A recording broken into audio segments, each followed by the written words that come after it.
One of the reasons Exodus explorers are drawn to Jebel al-Lawz is an attribute that comes from outside the Bible, which is even earlier than any Muslim or Christian tradition.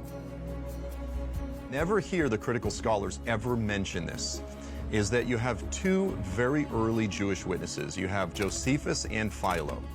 Of course, Josephus was about 40 years after Jesus in Jerusalem. Philo was over there in Egypt and Alexandria, different parts of the Jewish world. Josephus said that Mount Sinai was the tallest peak in its region. Now, Jebel al-Lawz is over 8,000 feet tall, and it's the tallest peak in the northwest Saudi Arabian region. So when you look at what is the tallest mountain in the land of Midian, it's Jebel al-Lawz. So it's the only mountain of all the different candidates out there.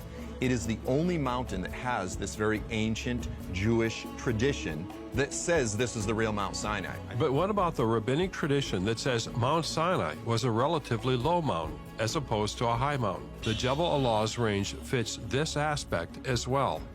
Both ideas are correct. It was a high mountain and it was a low mountain. So from the west, you have very high mountains visibly from both sides of the Gulf looking toward them. But when you're actually on the Hisma, as the rabbinic writings indicate, it appears to be a low mountain.